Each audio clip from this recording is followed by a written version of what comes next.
Shalom umat Tuhan yang terkasih, selamat datang kembali di pendalaman ajaran pada kali ini. Dan saya Hendy akan bersama-sama dengan kita semua untuk belajar suatu tema yang berjudul Senior Junior dalam Pelayanan, Apa Boleh?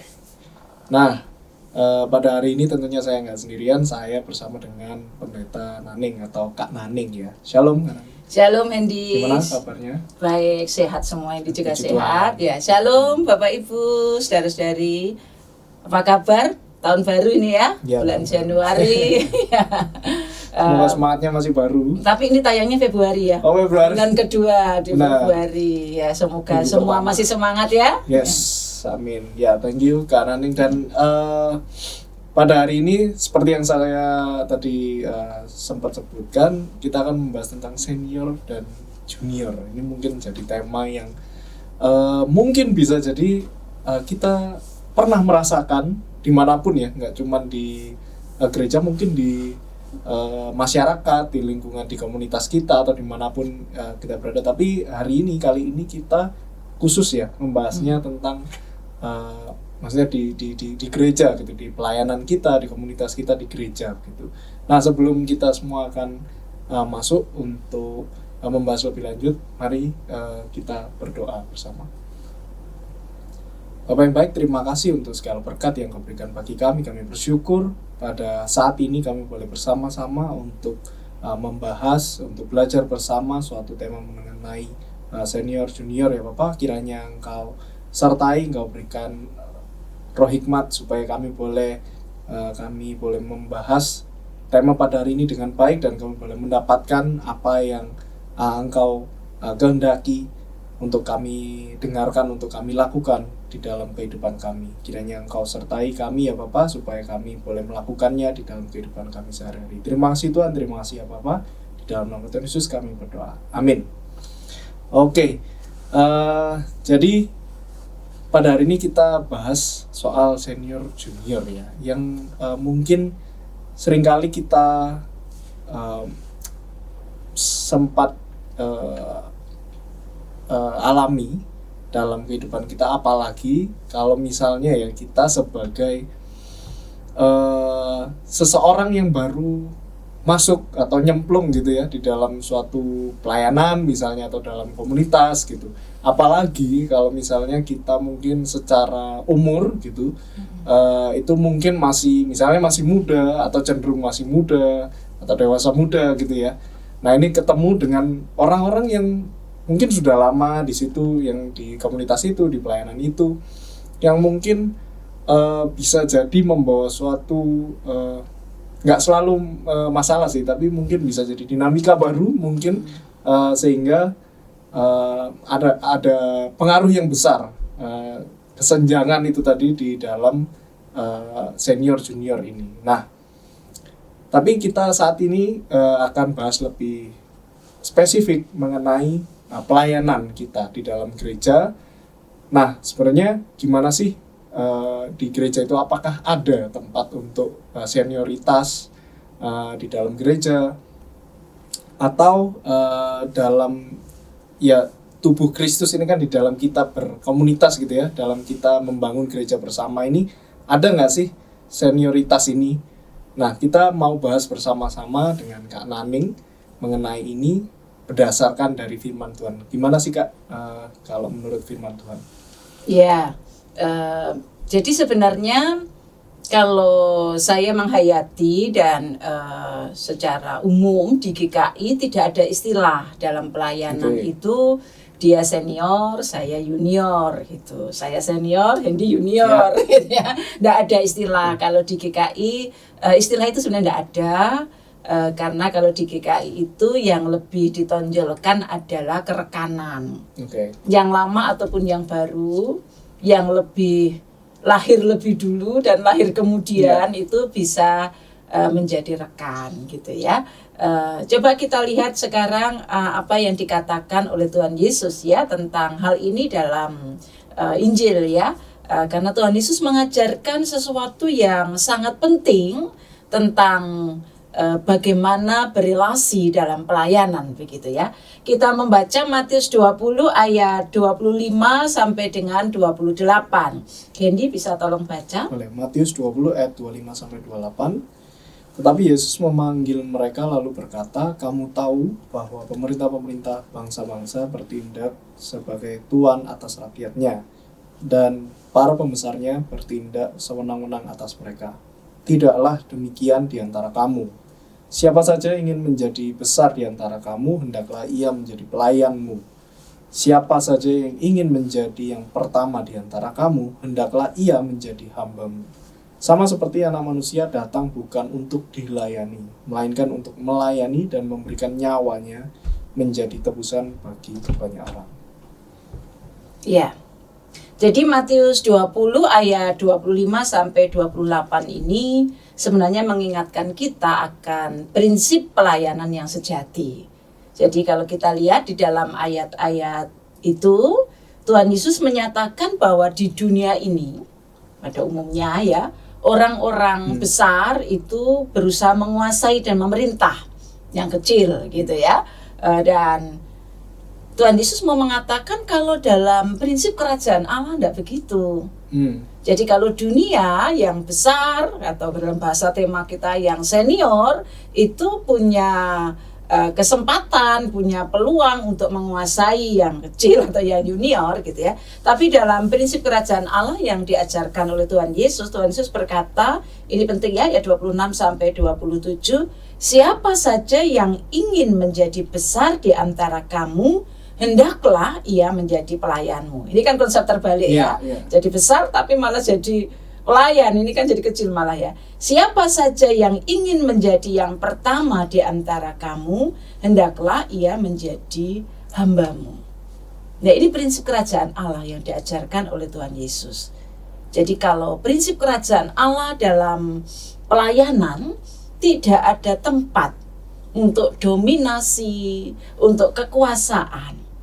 Karena pelayanan sejati itu adalah hati yang penuh kerendahan gitu ya. Kita merendahkan hati dalam melayani. Merendahkan hati di hadapan Tuhan, tapi juga merendahkan hati di hadapan sesama ya. Merendahkan hati di depan rekan gitu ya. Kalau saya lebih suka memakai kata rekan ya, siapapun dia gitu ya. Tanpa memandang siapa yang lebih senior atau lebih junior.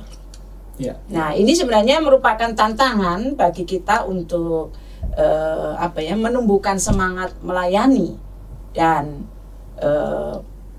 tantangan bagi kita untuk mengutamakan kerjasama sebagai rekan gitu ya dalam tubuh Kristus. Nah, kita kalau melihat ayat-ayat ini sebenarnya ada 3 poin penting Hendy yang mau disampaikan ya. Yang pertama, setiap orang itu memiliki peran penting. Jadi setiap orang memiliki peran penting. Jadi kalau dalam pelayanan tidak ada yang lebih penting karena statusnya atau jabatannya atau keseniorannya. Saya lahir lebih dulu. Saya melayani lebih dulu dari Hendy, tentu saya lebih berpengalaman dalam hal tertentu gitu ya. Karena saya jalan lebih dulu gitu kan. Tapi itu bukan berarti saya yang terpenting gitu. Ketika ada orang-orang baru, pendatang baru dalam pelayanan yang baru melayani, bukan berarti dia tidak penting gitu. Nah, semua orang baik senior maupun junior, Tuhan Yesus katakan memiliki peran penting. Karena siapa yang mau jadi besar malah harus jadi pelayan gitu ya. Ini logika terbalik sebenarnya ya. Kalau dunia itu memberikan tempat bagi orang yang besar, berkuasa gitu ya. Lalu yang kecil cenderung dikuasai, didominasi gitu. Tapi kalau dalam kerajaan Allah tidak demikian. Nah, kalau kita perhatikan dalam 1 Korintus 12, Rasul Paulus pernah mengajarkan kepada jemaat Korintus ketika jemaat Korintus itu mengalami konflik. Karena yang satu merasa memiliki peran lebih penting gitu ya. Itu 1 Korintus 12 kan bicara tentang banyak anggota tetapi satu tubuh Kristus. Rasul Paulus memberi analogi lihatlah tubuh kita, ada telinga, mata, mulut, kaki, tangan gitu. Mata tidak bisa berkata kepada kaki, aku lebih penting gitu. Bayangkan kalau mata lebih penting dari kaki, bisa melihat, tidak bisa jalan gitu ya. Ya sebaliknya juga begitu. Ayat 18 itu 1 Korintus 12 ayat 18, saya garis bawah ya. Namun Allah telah memberikan kepada anggota masing-masing secara khusus suatu tempat pada tubuh seperti yang dikehendakinya. Nah ini garis tegasnya. Jadi Rasul Paulus mau menegaskan tubuh itu terdiri dari banyak anggota. Tapi Allah memberikan kepada setiap anggota apapun namanya, mata, telinga, hidung dan sebagainya, secara khusus tempat seperti yang dikehendakinya. Fungsinya khusus gitu ya, tempatnya khusus. Ini berarti apa? Ketika Rasul Paulus menjelaskan itu, ini penghayatan Paulus sebenarnya didasari juga oleh ajaran Tuhan Yesus ya dalam Injil Matius yang kita baca tadi begitu, bahwa siapapun kita, dimanapun tempat kita, apapun nama kita ya, kalau orang menyebut senior atau junior gitu ya, kita itu ditempatkan Allah di tempat yang khusus, punya fungsi yang khusus gitu ya. Mungkin senior memiliki lebih banyak pengalaman ya karena lebih dulu gitu ya. Namun bukan berarti dia bisa berkuasa, menguasai junior dan dia merasa lebih penting. Setiap orang memiliki peran penting. Nah, kita melihat ada begitu banyak orang yang baru melayani, tapi luar biasa. Yang orang-orang lebih dulu nggak punya kemampuan itu gitu ya. Kita mesti menyadari bahwa junior pun memiliki potensi dan semangat yang baru yang dibutuhkan dalam pelayanan. Dia punya arti penting gitu ya. Karena itu Tuhan Yesus mengajarkan kepada kita untuk ketersalingan, saling melayani dalam tubuh Kristus, karena setiap anggota memiliki nilai dan fungsi yang penting. Jadi tidak ada pekerjaan yang lebih rendah atau lebih tinggi gitu ya dalam pelayanan kalau kita melayani dengan hati yang tulus, dengan kerendahan hati. Yang penting bukan soal berapa lama saya melayani, tetapi apakah hati saya tulus melayani gitu ya. Bukan soal status kita, tapi soal komitmen, kesediaan kita untuk melayani. Dan Yesus mengajarkan bahwa pelayanan yang didasari kerendahan hati itulah yang membuat kita bisa menempatkan diri menjadi atau sedia menjadi yang terkecil, sedia berhati hamba gitu kan, kita sering menyanyi hati hamba begitu ya, bukan mencari pengakuan atau kekuasaan. Ini poin pertama yang penting. Mungkin Hendy punya pengalaman di lapangan bagaimana nih? Apakah itu terjadi atau tidak ini?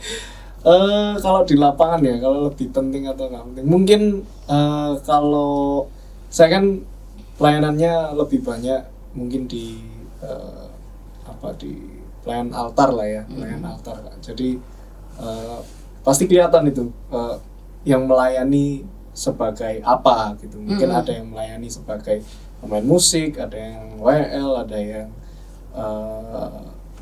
usher gitu ya. Nah itu mungkin yang akan terasa itu di situnya Kak. Mungkin kayak akan lebih didulukan ini pelayan yang mana itu, mungkin ada terasa sedikit lah ya, ada terasa oh ini lebih penting, ini nggak penting.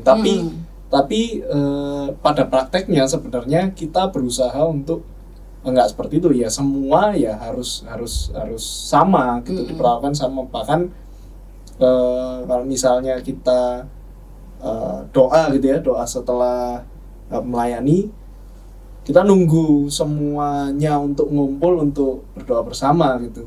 Siapapun mau pelayan altar, baik pelayan altar maupun sampai ke usher, sampai ke mulmet, semua dipanggil untuk doa. Jadi ya semua ini sama gitu. Berarti jangan semua penting kan? Iya, jangan nunggu jangan hanya nunggu yang di atas terus ya udah doa sendiri kayak gitu. Nah ini apa ya? Ini contoh kecil lah ya Kak. Contoh kecil di mana ya ini sama semuanya gitu.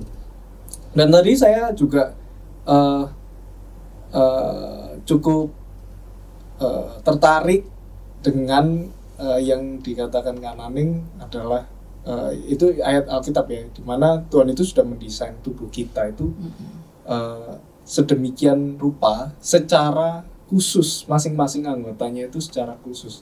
Ini yang mungkin kita belum sadari bahwa kadang-kadang kita berusaha untuk melayani itu lebih lagi sehingga apa yang kita sudah punya sekarang gitu ya, itu kita nggak merasa bahwa itu penting gitu. Itu sebuah tugas yang di-assign sama Tuhan. Ini kamu yang melayani sebagai ini. Tapi kita nggak menyadari bahwa meskipun itu misalnya partnya memang tanggung jawabnya tidak sebesar misalnya memimpin kebaktian gitu ya.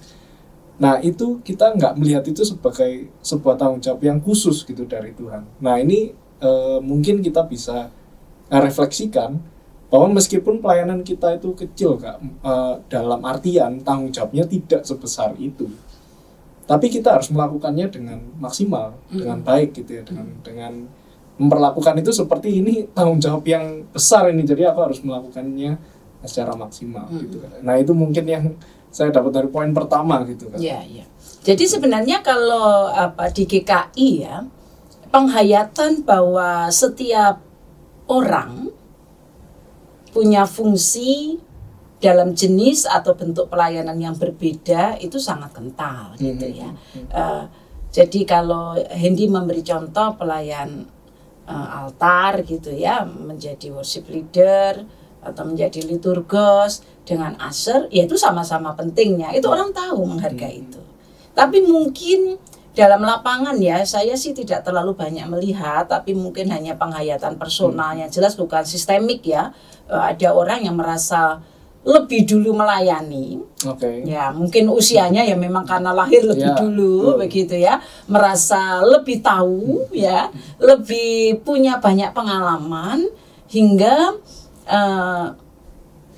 kalau ada pendatang baru akan cenderung mengatakan, kamu pendatang baru, kamu mesti belajar. Gini loh, begini-begini, kamu mesti ikuti. Itu wajar saja sebenarnya ya, secara informasi ya, tak kasih tahu kamu gitu ya. Kamu karena belum masuk ruang ini, ruang itu gitu ya. Ibarat orang berjalan, nanti di sana ada lubang, kamu belum tahu, saya kasih tahu. Itu wajar saja begitu ya. Tapi bukan berarti kemudian memandang orang baru atau yang bisa disebut junior ini menjadi orang yang dianggap tidak tahu apa-apa, sehingga dianggap tidak penting, harus ikut saya karena kamu belum tahu begitu. Itu yang ini yang sebenarnya kemudian membentuk orang dominasi. Ya semoga di gereja kita tidak ada ya, semoga gereja tidak. Saya masih ingat persis begini. Saya ini sebenarnya melayani itu banyak dibentuk oleh senior, kalau pakai istilah senior ya, tapi saya lebih menyebutnya sebagai pembimbing ya, mentor dari dulu remaja begitu ya, dibimbing gitu sehingga saya yang merasa saya ini kurang penting sebenarnya. Misalnya pada waktu remaja saya kan belum biasa tampil di depan umum gitu kan, malu gitu ya, saya pendiam, pemalu. Lalu oleh kakak pembimbing pendamping remaja ya, itu diajak untuk ayo melayani. Saya bilang aku kok iso gitu ya. Kan ini junior banget, belum pernah melayani lah. Beliau kan sudah malang melintang dalam pelayanan. Kamu jadi, kalau di GKI Kediri, saya kan dari GKI Kediri, itu persekutuan pemuda remaja, itu ada MC-nya, kita PAP menyebutnya di sana MC. Kamu jadi MC ya, Sabtu depan. Saya bilang enggak bisa Kak, saya enggak pernah jadi MC. Saya kan sangat junior, baru masuk ke remaja, begitu kan. Tapi yang menarik saya kagum ya, saya apresiasi banget. Sang senior ini mengatakan, kamu pasti bisa. Ketika saya mendengar begitu, oh aku ini penting kah? Aku punya kemampuan kah? Itu menjadi bertanya, walaupun saya tidak yakin gitu kan. Ini penting begitu. Jadi sang senior ini benar-benar menempatkan saya dalam sebuah keyakinan, kamu ini penting, kamu bisa melayani. Lalu saya diberitahu, nanti saya ajari. Nah ini proses mentoring gitu ya. Yeah. Kamu bisa, kamu penting, nanti saya ajari. Lalu saya diajari. Lalu dicoba ya, tulis saja. Kalau kamu ragu nanti macet waktu ngomong, ditulis. Saya tulis semua sampai titik koma. Lalu saya koreksikan ke dia. Yeah. Begini kakak, oh iya, nanti kalau kamu grogi, kamu baca aja, enggak apa-apa. Pengalaman pertama saya dipandang penting, dipandang punya kemampuan hingga saya mau begitu ya, berani untuk memimpin pujian dalam sebuah persekutuan. Itu saya dapatkan dari seorang senior yang tentu jaraknya sangat jauh ya, karena pembimbing remaja pada waktu itu sebenarnya juga guru sekolah minggu yang usianya sangat jauh dengan saya ya. Kalau di kota kecil itu guru sekolah minggu agak tua-tua gitu ya, sangat jauh begitu ya. Dan itu menolong saya. Oh, saya ini ternyata bisa, saya ini ternyata penting juga gitu. Nah ini yang poin pertama yang disampaikan dalam Injil Matius yang kita baca tadi, bahwa setiap orang memiliki peran yang penting. Itu yang harus kita bangun, sehingga pendatang baru atau saya sebenarnya tidak suka sih pakai istilah senior junior ya, tapi karena tema kita ngomong itu, yang merasa junior ini juga tersemangati gitu, dan tidak merasa diintimidasi, didominasi, tapi justru diberi kesempatan.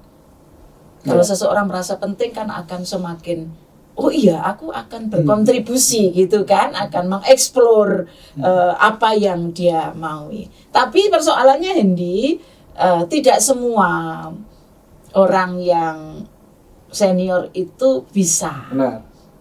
Karena itu poin kedua sangat penting ya. Pesan dalam Injil Matius yang kita baca tadi, poin kedua adalah melayani dengan kerendahan hati dan saling menguatkan. Jadi ketika kita melayani, kita diingatkan untuk saling menguatkan. Contoh saya tadi, saya sangat dikuatkan oleh pembimbing saya, menguatkan satu sama lain.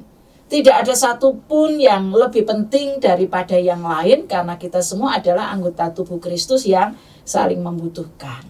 Seorang senior mungkin memiliki pengalaman lebih, tapi seorang junior juga punya potensi, punya semangat baru, ide-ide segar yang sangat berguna. Nah, karena itu dalam hal ini proses mentoring dengan sebuah penghayatan bahwa seorang mentor, seorang pembimbing memandang menti itu yang dimentoring, yang dibimbing sebagai subjek yang perlu dihargai, bukan objek.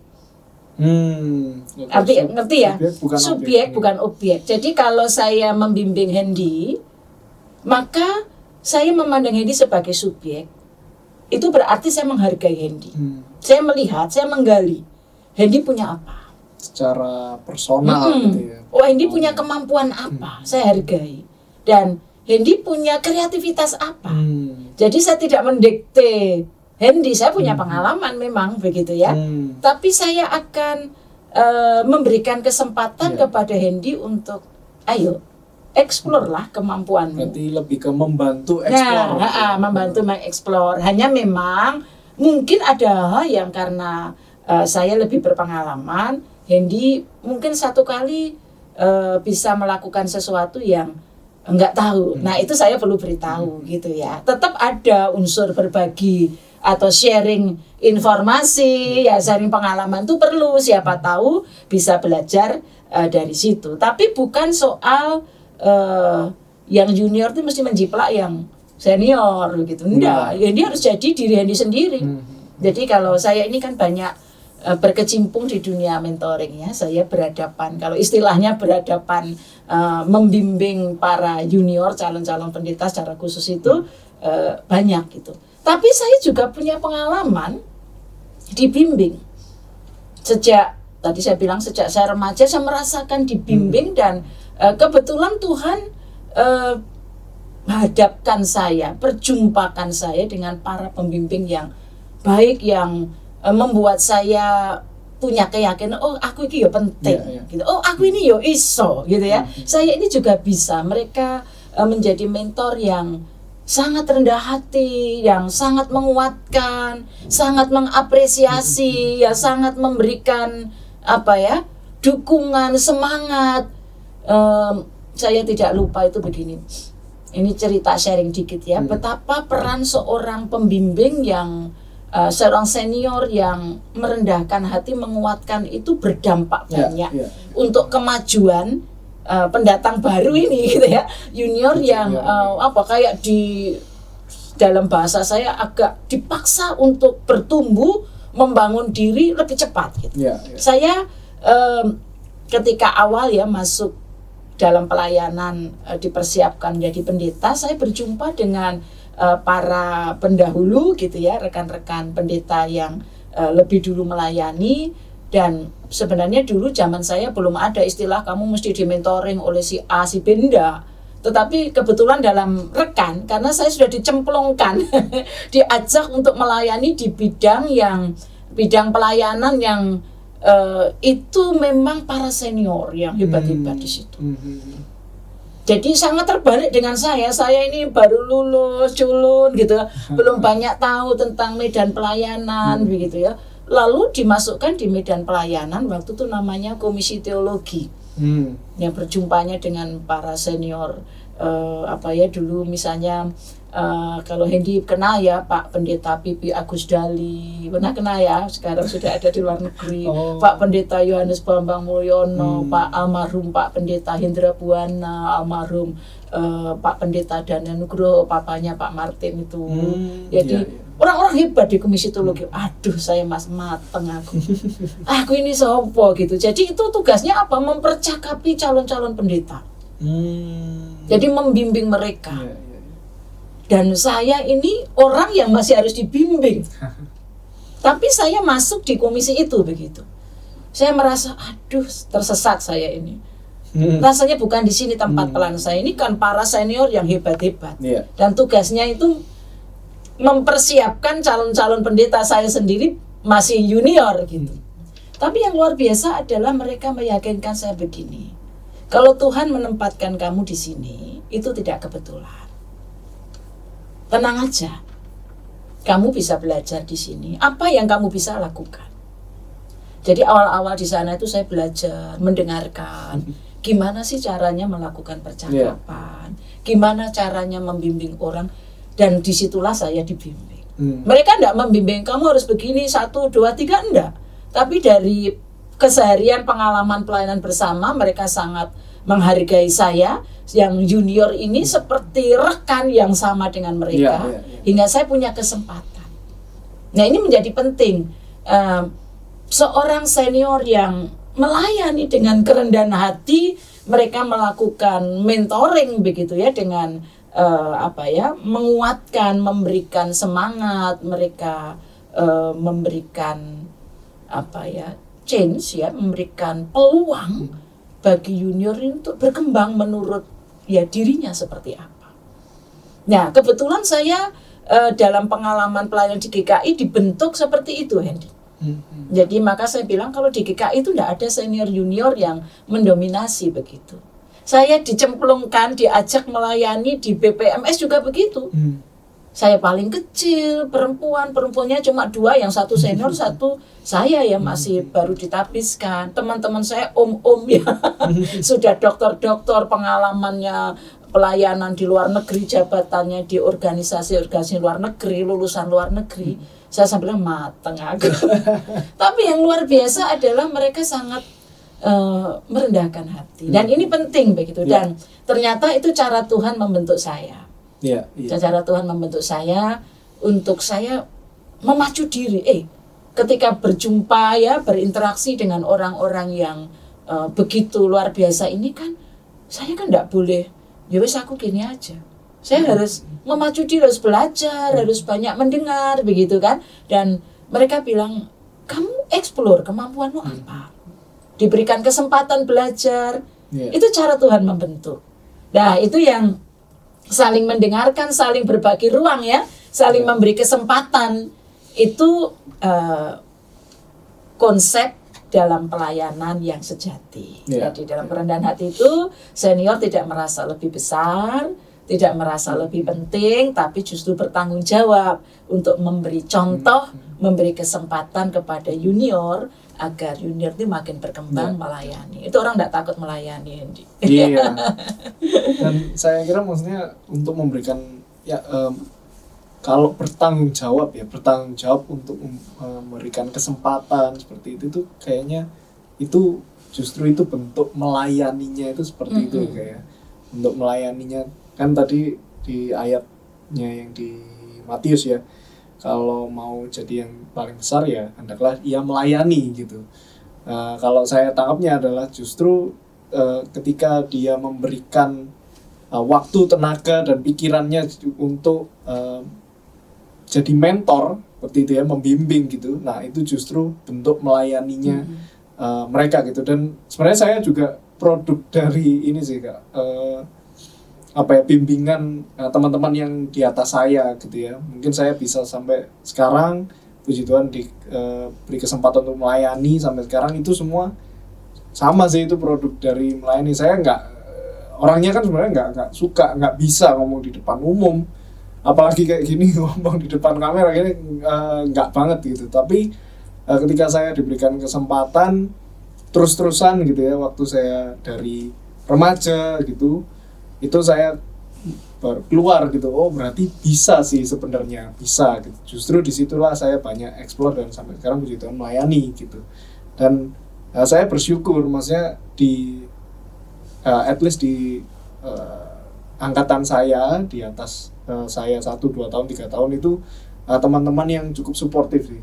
Jadi teman-teman bisa menggandeng teman-teman baru yang baru naik, waktu itu baru naik remaja seperti itu. Jadi nggak ada rasanya kayak senioritas itu minim sekali gitu. Adanya ya ayo bareng-bareng gitu, mau ngapain, mau pergi bareng, mau melayani bareng, semuanya bareng-bareng gitu. Dan ya itu justru berdampak besar, ya pasti itu ya sudah terbukti lah, itu memang caranya seperti itu gitu untuk mementor gitu Pak. Ya, jadi memang ini poin yang sangat penting dalam menciptakan situasi dan kondisi pelayanan yang kondusif. Nah, kalau di GKI Resut ya, kenapa rekan-rekan tim hamba Tuhan gitu ya, kalau gereja-gereja lain, jemaat lain bicara kok ini orangnya banyak tapi kok rukun gitu. Kami sangat berpegang teguh di situ ya. Jadi misalnya kalau katakanlah jadi koordinator tim hamba Tuhan, tidak harus yang senior. Kami bergantian begitu kan, karena yang junior pun punya kemampuan untuk memimpin dengan ya tentu kita perlu menghargai ya, caranya berbeda, tapi harus kita hargai gitu. Saya sangat terbantu oleh Kak Riki. Pada waktu itu Kak Riki belum pendeta ya, saya mentornya kan. Saya mentornya, saya justru belajar di masa pandemi dari Kak Riki, karena Kak Riki punya kemampuan teknologi. Saya ini kan generasi jadul yang kurang dekat dengan teknologi. Ketika masa pandemi itu kan kita harus memakai teknologi ya, tim hamba Tuhan harus tiba-tiba harus di depan kamera dan itu enggak ada yang nyoteng gitu kan, harus kita harus syuting sendiri, harus rekaman audio yang sederhana pun kita harus sendiri gitu. Lalu ketika produk rekaman kami pertama itu muncul melalui sebelum Sapa Sabda ya, doa dulu sederhananya, doa itu di zaman pandemi awal-awal itu kan jemaat butuh didoakan, doa yang tiap hari itu. Ada komplain. Beberapa orang komplain suaranya kerosok-kerosok gitu ya. Wah ini kelihatan itu hamba Tuhan jadul. Kak Riki pada waktu itu masih masa perkenalan ya. Dia kan awal itu masa perkenalan, belum jadi pendeta.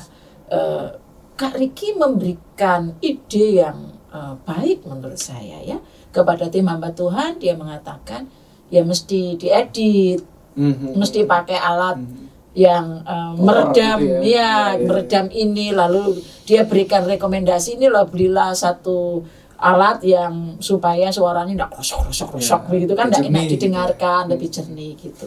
Lalu saya beli itu. Setelah beli, ini apa cara ngeditnya? Nggak ngerti kan, cara ngeditnya nggak ngerti. Lalu Saya belajar dari Kak Riki, diajari ini pakai Audacity misalnya gitu ya. Oh gini, dan ya itu saya sampai sekarang. Ya. Nah ini menunjukkan kan betapa yang junior punya peran penting justru ngajari yang senior gitu ya. Nah ini yang dalam pelayanan, apalagi sekarang di zaman tantangan zaman yang generasi zaman sekarang ya, Gen Z, generasi Alpha, apalagi nanti generasi Beta itu akan sangat canggih dengan teknologi, akan main teknologi. Nah, generasi saya akan tertinggal, iya kan? Kalau tidak mau belajar dari yang junior begitu ya, dalam banyak hal sebenarnya soal pola pikir juga ya, soal kreativitas berkarya. Soal bagaimana memanage sesuatu itu sejujurnya begitu ya, walaupun kami lahir lebih dulu, kami perlu belajar pada Hendy gitu ya, pada generasi muda. Oh iya, generasi zaman sekarang itu ciamik gitu ya, hebat dalam hal ini. Kita perlu belajar, jadi saling belajar, tapi itu perlu kerendahan hati, perlu memang ada satu poin lagi yang penting yang mau dikatakan oleh prinsip pelayanan yang diajarkan Tuhan Yesus dalam Injil Matius tadi. Poin ketiga itu prinsip kerjasama dan pemberdayaan dalam pelayanan. Jadi menganggap setiap orang penting, lalu merendahkan hati, saling menguatkan. Yang ketiga kerjasama dan pemberdayaan dalam pelayanan. Jadi pelayanan sejati itu berfokus pada kerjasama dan pemberdayaan tanpa memandang status, siapapun kamu, apapun jabatanmu, betapapun senioritasnya. Nah itu yang prinsip tubuh Kristus tadi sangat penting untuk kita perhatikan. Jadi kita dipanggil untuk bekerja bersama-sama dalam keharmonisan, dan tidak ada ruang bagi persaingan, merasa kalau yang baru datang lalu yang lama terancam. Enggak juga begitu ya. Jadi tidak ada persaingan, jadi mesti menekan ego, tidak boleh ada dominasi dalam pelayanan. Yang paling berat mungkin ego itu ya. Kadang-kadang gini, secara teori tahu, tapi ini bawaan. Kadang-kadang bawaan karakter bisa merasa aku senior mesti begini gitu ya. Ya ada, itu ada ya, tapi itu bukan sistem di GKI gitu ya. Tapi kalau secara personal kemudian orang menemukan itu ya itu pribadi, karena kalau ada ya harus kita ingatkan lah ya. Jadi baik senior maupun junior itu harus saling memberdayakan ya. Yang junior harus memberdayakan yang senior juga begitu ya. Bukan berarti yang junior kalau dianggap penting, dihargai sebagai subjek, lalu kemudian malah menindas yang senior, tidak boleh juga begitu kan. Masing-masing punya kemampuan, punya karunia, punya pengalaman yang itu Tuhan tempatkan bersama untuk saling mendukung. Jadi bersama-sama memajukan kerajaan Allah, itu kan pelayanan ya. Jadi prinsip pemberdayaan ini memberi kesempatan semua orang untuk berkembang, memberi kontribusi terbaik mereka. Kalau melayani lansia itu senior kan, secara usia. Kalau lansia yang dari muda aktif pelayanan itu senior. Kita mesti banyak belajar pada mereka, tapi mereka punya kekurangan. Mungkin kalau zaman sekarang dalam teknologi, ya kita mesti bantu mereka. Kalau Hendy hadir di hadapan lansia yang mau belajar, Hendy menjadi guru mereka. Jadi Hendy ngajari seorang oma bagaimana menggunakan HP-nya, smartphone-nya untuk melayani. Dia berbagi misalnya broadcast sharing renungan, dia melayani di situ. Tidak semua oma bisa. Hendy memberdayakan oma ini. Nah, ini kan penting kan, bahwa yang senior belajar dari junior. Hendy tidak bisa menjangkau orang-orang yang seusia oma ini karena Hendy dianggap muda, mungkin ada yang begitu. Tetapi kalau temannya yang menyampaikan itu akan lebih dapat dari temanku. Tapi kalau di Resut saya merasa ada banyak lansia yang sangat menghargai orang muda. lansia-lansia di Resut itu sejak saya datang di Resut sangat menghargai orang-orang muda. Jadi junior itu sangat dihargai. Kalau ada calon pendeta yang masih muda, masih baru itu, mereka rangkul, mereka beri pelayanan, mereka ajari begitu. Itu luar biasa. Jadi kalau di Resut sebenarnya secara sistem sudah terbangun sistem kerekanan, bahkan memberi kesempatan yang besar kepada orang-orang yang mau melayani, ya tentu dengan komitmen gitu ya, dengan segala tanggung jawab gitu ya, untuk mengeksplor bakat karunianya, talentanya yang berguna bagi pekerjaan pelayanan gitu ya. Tapi tentu dalam semangat kerjasama gitu ya. Jangan merasa bahwa aku yang paling bisa lalu menjadi meniadakan yang lain. Kalau di Resut ini kan gereja tua ya.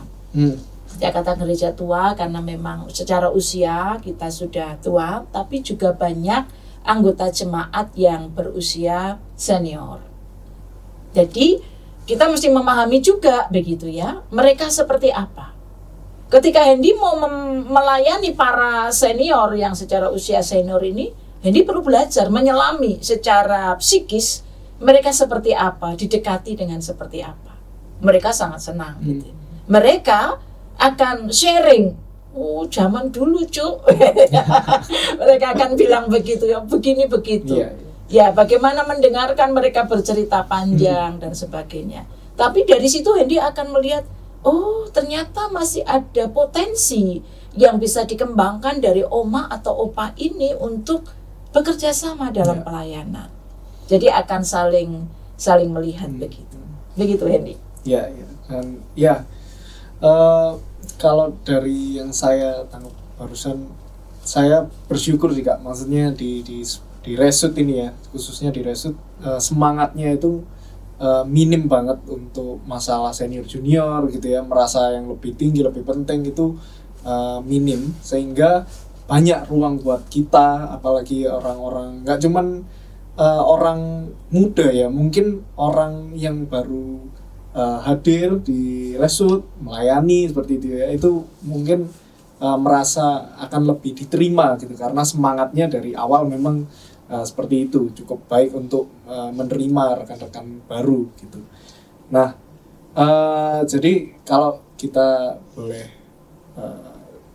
simpulkan dari apa yang kita sudah dengar dari 3 poin tadi ya Kak ya, kita tidak boleh membiarkan perbedaan senioritas atau pengalaman yang mungkin bikin cukup berbeda gitu ya, menjadi penghalang untuk kita saling melayani gitu. Semua orang senior, junior itu punya peran yang penting, dan Tuhan Yesus sendiri kasih kita teladan bahwa Tuhan Yesus datang bukan untuk dilayani, tapi Tuhan Yesus datang untuk melayani, bahkan memberikan nyawanya. Nah, dan dengan hati yang penuh kerendahan hati, kita juga harus ikut teladannya. Kita harus bisa saling melayani, saling menguatkan, bekerja sama, dan memberdayakan rekan-rekan satu sama lain demi kemuliaan Tuhan. Nah, saya harap kita semua setelah belajar gitu ya hari ini mengenai 3 poin tadi, kita semakin paham bahwa kita ini saling melayani kok dalam satu tubuh Kristus, baik orang-orang yang sudah lama secara durasi melayani maupun untuk rekan-rekan yang baru saja ikut melayani bersama-sama di dalam gereja seperti itu. Nah, tanpa memandang status, tanpa memandang berapa lama kita melayani, ya pengalaman-pengalaman apa yang kita punya. Kak, boleh kasih kita kalimat kata-kata penutup untuk pendalaman ajaran kita hari ini? Oke. Jadi kalau dalam konsep pelayanan, saya kira kita tidak usah pakai istilah senior junior ya. Saya secara pribadi juga tidak suka kalau disebut senior, kita tua. Oh ya. Ya, jadi memang kita tidak menggunakan istilah senior dan junior, karena sekali lagi bahwa prinsip dalam pelayanan kalau yang mau kita terapkan di GKI itu adalah kerekanan, kerjasama kerekanan begitu ya. Karena Ada kalimat bijak nih Hendy. Pelayanan sejati bukan soal siapa yang lebih tinggi atau lebih rendah, tapi tentang siapa yang lebih rendah hati untuk melayani. Jadi poin kerendahan hati itu menjadi PR bagi kita semua yang sudah lama melayani maupun yang baru melayani. Ini menjadi sesuatu yang penting. Jadi kita mesti mengingat bahwa pelayanan itu bukan soal status, bukan soal usia atau pengalaman yang luas, namun soal hati yang tulus dan semangat yang membara untuk saling menguatkan dan melayani. Kita semua adalah bagian tubuh Kristus. Bersama kita pasti bisa melangkah dengan kasih-Nya yang besar. Meskipun kita berbeda ya, tapi kita adalah satu tubuh. Dalam pelayanan kita saling membangun bersama mengerjakan pekerjaan kerajaan Allah yang Tuhan percayakan kepada kita. Semoga teman-teman yang rindu melayani tidak takut melayani. Ayo melayani di GKI Resut. Kita semua belajar, akan diberikan kesempatan untuk bisa bersama-sama menjadi pelayan-pelayan Tuhan. Itu ya. Oke, Kak, terima kasih Kak untuk penjelasannya pada hari ini. Terima kasih untuk kita semua jemaat yang sudah menonton, bersama-sama ikut belajar pendalaman ajaran pada hari ini. Kak, boleh dibantu dalam doa. Oke. Ya, mari kita berdoa.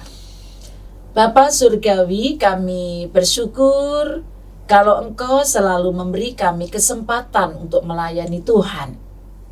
Ikut serta dalam karya besar Tuhan, membangun kerajaan Allah yang membawa damai sejahtera di dunia ini. Siapapun kami, pakailah kami. Berikan kami kesempatan dengan segala kemampuan kami untuk menjadi pelayan Tuhan. Berikan kami kemampuan untuk membangun suasana pelayanan yang kondusif. Dalam kerekanan kami boleh saling bekerja sama. Secara khusus Tuhan menolong kami semua agar kami menjadi satu tim yang solid, tim pelayan-pelayan Tuhan yang menyatukan hati, mengenali kehendak dan rancangan Tuhan dalam mengerjakan karya baik Tuhan yang Tuhan percayakan melalui gereja Tuhan. Berkati seluruh pelayan GKI Residen Sudirman, berkati seluruh anggota jemaat dan simpatisan, biarlah semakin banyak orang yang menyediakan diri untuk ambil bagian dalam pelayanan gereja Tuhan. Terima kasih Tuhan. Di dalam Tuhan kami Yesus Kristus kami berdoa. Amin. Amin. Oke, terima kasih Kak Rani. Terima kasih buat Andy. hari ini untuk penjelasannya. Terima kasih kembali buat semua yang sudah menonton, yang sudah mengikuti pendalaman ajaran pada hari ini. Sampai jumpa di pendalaman ajaran yang berikutnya. Tuhan Yesus memberkati. Salam, sampai jumpa.